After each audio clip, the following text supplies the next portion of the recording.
Hey guys, welcome back to Ad Lib Talk, and this is my review for I Care A Lot. Before we start with the review, as always guys, don't forget to leave a like on this video if you do enjoy it, and please do consider subscribing. That would be of great help and support to my small channel. Let's get right into that review. So, I Care A Lot is quite a strange movie. It is very inconsistent. It has some very, very strong moments, and it does peak at certain important points. But it also has some very, very weak moments, especially in the middle part of the movie. The movie does have a very strong opening. The opening 30, 40, even I think 50 minutes are extremely powerful and very, very well done. Let's get into details. So the premise is simple. We've got Marla Grayson, who is a con artist. She makes a lot of money by gaining guardianship of elders who cannot take care of themselves. We soon see this as obviously not being true, as through a complex procedure involving a conniving doctor. We've got an sort of incompetent judge also involved unwillingly, but he's incompetent, so he falls for Marla Grayson's con act.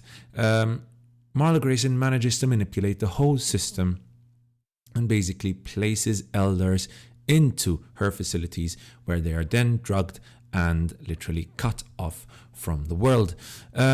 She then has complete free reign to sell that elder's house and possessions and thus make a ton of money off the whole thing. Dr. Amos, who is the doctor involved in this whole scheme, eventually informs Marla of yet another wealthy retiree, and the name of this retiree is Jennifer Peterson. However, things soon take a turn for the worse, as the seemingly innocent Miss Peterson might not be exactly who she seems to be, and in fact might be linked to some pretty unsavory characters. Now, I Care A Lot is a lot of things. It is tonally confused, like I said at the start, to a point where I don't even know if it was intentional or not. Or I think it's more of a question of them losing track of things. Sometimes it's comedy, sometimes it's thriller, sometimes it's absurdist. It's a mixture of far too many things, and it just all gets too tonally confused in my opinion. But I must also say that there are many parts of this movie which are quality, and the best aspect of this movie is the performance of our lead, Rosamund Pike. Pike is simply fantastic and truly showcases the remorselessness needed in a role like the one that she has. She justifies it all with some pretty interesting speeches, which I really, really liked. And it's all about how unfair the world is and sort of how it's either be predator or prey. She also brings elements of feminism into all this.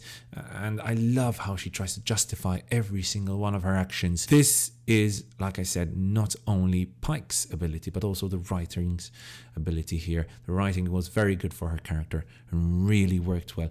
Also as a criticism of capitalism and sort of giving us the idea that, listen, this system is giving opportunities to people like Marla Grayson to completely manipulate the thing and basically lead to the suffering of many, many, many innocent people. This is no The Big Short, mind you, but it still is a fair showcase of the worst of human beings in the current system that we are in. Unfortunately, like I said, it never truly hits as hard as it could potentially have. And so there's always that feeling that this could have been much better than it actually is. Pretty much all the characters are incredibly unlikable in this movie. And this means that there is no character with whom you will either empathize with or whom you'll sort of want to win. And there are no heroes here, right? As Marla Grayson quickly tells us at the start of this movie, in many situations, in many movies, I would find this to be a big drawback, but I thought it worked really well in this particular movie. Diane West is also great in this movie. I thought I would be empathizing with Diane West's character, but she also is not a helpless lamb in this fight. There's one moment when she sort of stands up and attempts to choke Rosamund Pike's character, Marla Grayson, and it's absolutely brilliant. That's a very, very good moment in this movie. So props also to Diane West for her very good performance. With regard to Peter Dinklage, I thought many of the movie's problems started with his entry, not because he gives us a bad performance. Actually, he does a pretty decent job with his character, but he's just not as good as Rosamund Pike. Rosamund Pike just literally runs away with the whole thing. Sort of Peter Dinklage does attempt to give us a caricature of a Russian mobster, but it felt a little off. It's not like, I don't think this is his kind of character, to be perfectly honest.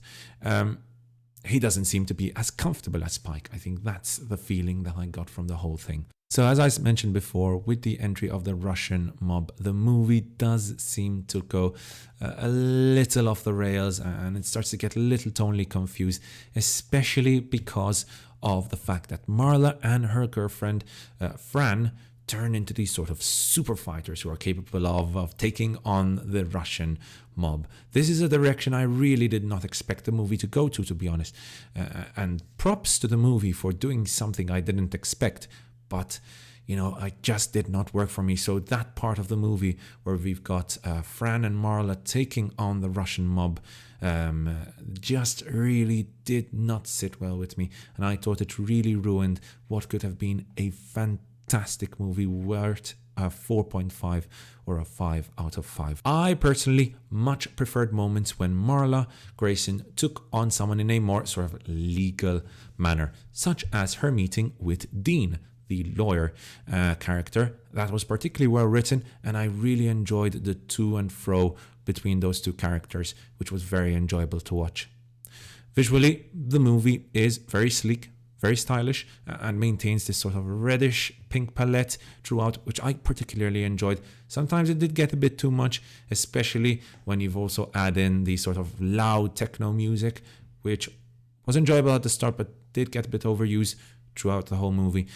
But overall though, I thought that the editing was very well done. I thought the cinematography and the camera work was fine as well. So more or less it worked well for me. Just some moments where I thought it was a bit too overdone. So at the end of the day, I Care a Lot is definitely a film worth watching, especially for Rosamund Pike's incredible performance.